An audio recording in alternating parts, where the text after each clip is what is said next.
Stephen A. Smith is a good friend of ours. You were just on Bill Maher with Stephen A. We've had a lot of different conversations together. He came out recently and said he regrets, voting for Kamala, and he was very open about it when he told you guys, Bill. He's a hell of a debater, huh? And what's even more dangerous is if he starts 100% believing this stuff and it's conviction, it's going to be more than being a debater. He's going to be a thorn. But the part that I think Tom is making a point of, and I'm with Tom on this one, is this. Look what happened with Fetterman from just a few years ago to today. What did we say about Fetterman a few years ago? How critical was everybody about Fetterman? We're like, who the hell is this guy? Who are you? And he beat Dr. Oz. Did he beat Oz? I think he beat Dr. Oz. Yeah, it's like, in a hoodie and shorts. And a special election. Yeah, and what are you talking about, guy? Is this really guy? Is this serious? This has got to be a joke. And it's like, no, this is the guy. And if you have the View clip, Rob, he goes to visit with Trump, and they're asking him, trying to wait to see what he's going to be saying. So how was it? He says, no, there was no photo ops. If you want to play this clip, go for it. Is it anything you've been seeing, or do you anticipate that there's going to be changes that we should be prepped for that we're not thinking about? Honestly, I haven't been surprised by anything now. I mean, he's been doing essentially what he actually campaigned on that. Mm-hmm. He announced he is going to pardon the J6 individuals. He is going to absolutely go after the border. So there's a lot of things that he's already ran on. I mean, criticized a lot of it, and I don't agree with everything either, but it's undeniable he actually ran on that and been really upfront. He's like, I am your reputation, and he's, kind of making those moves. So that's kind of where we're at. Is this the one where he explains when he was invited? Immediately after the election, I was like, hey, we have a choice. We can freak out and follow every other thing around, like a cat, with a laser, after everyone. But I'm not that guy. I'm not going to be that Democrat. Respect. For me, there's things I'm going to agree with, I'm going to disagree with, but I'm in the business of finding wins for Pennsylvania and for the nation, and engaging the president. I think I see that as doing my job.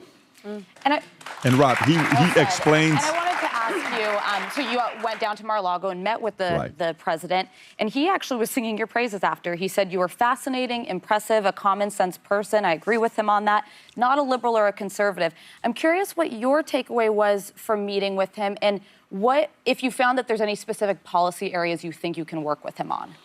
Yeah, well, I think overall it was a positive experience. I mean, he was kind, he was cordial. It wasn't in any kind of theater. It wasn't trying to get your picture taken to kind of put something out on social media. It was just really a conversation. I actually spoke for over an hour. And overall, my wife was there, and she might be watching right now at home. Hi, Giselle, if you're home. And she was there as well, too. And we just had a conversation. And one of the things, can we agree on? Well, one of the things that was easy, like the Dreamers, the Dreamers, immigration, that. And Giselle was part of that community. And we both had the opportunity to express that. I would also, You can pause it right there. You know what I would say with what he did? He's gained points. And the Democratic Party fears him. And I love that because he can't be controlled. You know who else was like that? Trump. The Republican Party feared him because they couldn't control him.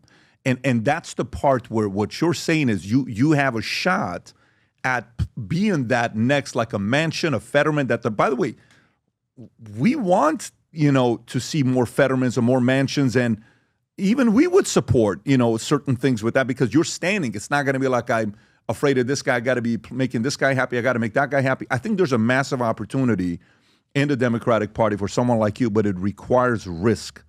And that risk is very, very scary. And I understand what the risk is. It's very scary to all of a sudden be like, oh my God, if I lose that guy, lose this money, lose that, what am I going to do with this? If all of a sudden I get this, but what you'll notice will happen, look at the risk a few people took the last 4 years. Let's talk about the biggest risk people took the last 8 years.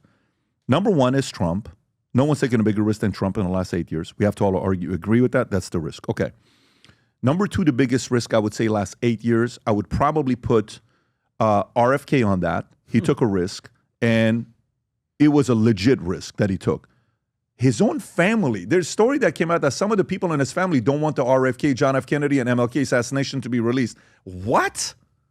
What do you mean you don't want it to be released? You don't want to find out who killed your grandfather, your uncle, whatever the person, the lineage was. You don't want that? He took a risk. His family, imagine his family gatherings on. You think they were having a family reunion inviting Bobby Jr.? I don't know about that. He took a risk. Tulsi took a risk going after Hillary. And what did Hillary do? Convince the world she's a Russia asset. Till today, we're putting an event in Vegas. She's supposed to come and speak at the event. The day before the event, what was that thing that she was linked to? Do you remember that, Rob, where she was linked to something in August where she couldn't get out? It was a quiet. There was a quiet something. She had been Quiet put Skies. She had been put on the Quiet Skies Right. list, and she actually couldn't travel. Right. Because they were impeding her That's ability right. to move freely around the U.S. Are you kidding me? This is not somebody that has money. So maybe Trump has the billions, he can afford it. Maybe Bobby has some money as an environmental lawyer. He's made some good decisions. He can't afford it. She's not a rich person.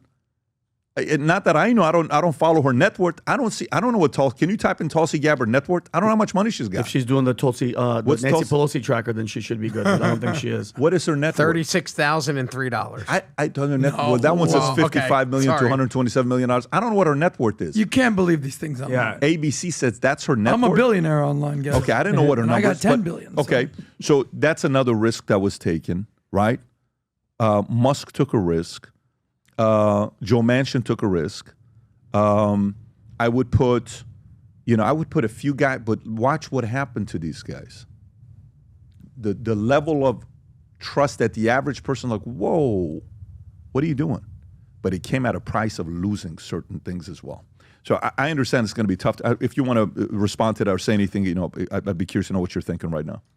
Well, I agree with you that people want independent voices, and they want people who are going to be willing to call out their party. I have done it in certain cases, right? On free speech, I obviously went against my party. When Doge happened, I got criticized because I said, well, if there's a smart idea for Doge to cut Pentagon spending, then I'm going to work with that. Or if there's a smart idea to have competition, I'm going to work on that.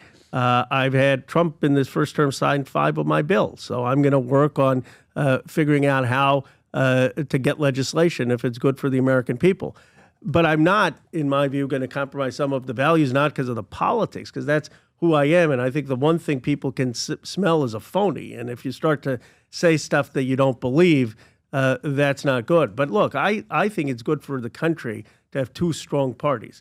I'll tell you, one of the problems in California, frankly, is it's become a one-party state. And I don't think that's healthy anywhere, Republican or Democrat. I agree. And so when I say the Democrats, I think the biggest thing we need to do is to have more courage, to have just an independent view of what you want. Now, I would add to the risk takers, you may disagree ideologically, but Bernie Sanders had a lot of guts when he went up against the in 2016 and 2020, the establishment of the party. And he was calling for reform within the party. Obama, when he ran in 2008, I mean, He's not a risk taker. You didn't think when he ran against Hillary? By the way, I agree 100% Sanders is a risk taker. You're right. 100%. I don't believe Obama's a risk taker. In 2008, he wasn't. No, I think Obama was a person that in 2004, you know what it's like? Here's what it was like with Obama. When LeBron was 16 years old, there's a legendary game everybody talks about. I don't know if you've heard about the story or not. Have you heard about the story? I have some. So, yeah, when LeBron is a game, Michael is playing, Jordan is playing. LeBron's 16 years old. It's a pickup game. Okay, have you heard about this or no? Of course I have. And then they said, you've never heard about this? LeBron's playing with Jordan. Are you joking? I've never heard this. Yeah, so LeBron James breaks silence on legendary Michael Jordan pickup game when he was 16 years old. I was unguardable. I don't know if it's unguardable or not. Yeah. I'm not He was going to. fast. But if you go down and read the stories from what other people said about this game, right there, I it wanna says hear about this. NBA superstar LeBron James has broken his silence on legendary pickup game against Michael Jordan. Another basketball player told the name saying he was 16-year-old. School came in, and they're like, "Holy shit, who is this guy?" Yes. Guess what? Everybody knew this guy's going to be a superstar, but he's not Michael Jordan. But he became a superstar. Okay. When Obama got up and gave that DNC speech in 2004, you don't have to be left, right, center to say he's a superstar. Everybody sat there and said, oh my God, who the hell is this guy? It's like the first time I heard the song by Carlos Santana and Wycliffe, Maria Maria, or the first time I heard Desert Rose by Sting, or the first time I heard, some of these songs where you're like, Hit 'em Up by Tupac. Alicia Keys, when she did Fallen, you're like, that voice was like, whoa. Yes. You just get a shot. Yes. He is a once-in-a-lifetime talent. I don't think he took a risk. I think everybody got behind him and they funded him. It's different. Bernie was a person that took a massive risk, but also with Bernie, you know what it is? There is taking the risk. There is being an anti-establishment, which is a risk. Then the other side is policies suck. People don't want socialism, okay? It just doesn't. People don't want to raise more taxes and do that. You've been in the government for 40 plus years, and on your honeymoon you went to Russia. My dream isn't to go to Russia for my honeymoon. I want to go to America on my honeymoon. But you had all these other places. You chose to go to Russia. Listen, I respect you. You're a fighter. You took risks. Bad policies. That would be my differentiator. You can disagree with that, but that's what I would say with Bernie. I think where he connected with people is two places. On healthcare, people said this healthcare system of ours is broken. We're paying all this money. Premiums are going up, and there is a better way to be able to do it in terms of covering people and lowering costs. And also, he was a huge voice against wars. I mean, he was a huge voice against all of the overseas wars in Iraq and Afghanistan. Once a Democratic position. Once a Democratic position can be a Democratic position again. But I think for us, the biggest issue for the Democrats to come back is still going to be on the economy and convincing people that we're the party of building. You know, the thing about Trump's speech that I thought where he was very effective in the inaugural was when he was talking about the American frontier and the Americans build things and we're going to go to Mars and we're going to unleash the American spirit. That was Kennedy. That was Clinton in some ways. That we as Democrats have to be the party that says we're going to go build the economic future in this country. And in my view, we've got a great opportunity because Silicon Valley still is hugely Democratic and we just don't keep upsetting. We're losing them one by one. But that's where we can start to build why we can have an economic revitalization. California is going to lose even more people than they lost after COVID. You said you're losing who in Silicon Valley? Well, it's gone from probably 90-10 Democratic to now 70-30. Why are they getting so much common sense out there in California? What's happening? But what Bernie had is exactly what Kamala didn't have. The ability to get your attention. When Bernie came on stage in 2016, you couldn't look away. You're like, who is this guy? I've never seen anything like him. Crazy. And it was such a powerful message. The millionaires and the billionaires. And then it turned out that he was a millionaire. So then it was just the billionaires at that point. But Kamala gets on stage and any reasonable person is like, get this lady out of my face. But I got to give you credit because, you know, your district, you know, you said it's how much trillion? $10 trillion in 12. wealth? Yeah, 12. 12, you know, what's $2 trillion 11.5 these days? Right. 150 million ain't what it used to be, Ro, if you understood what I mean.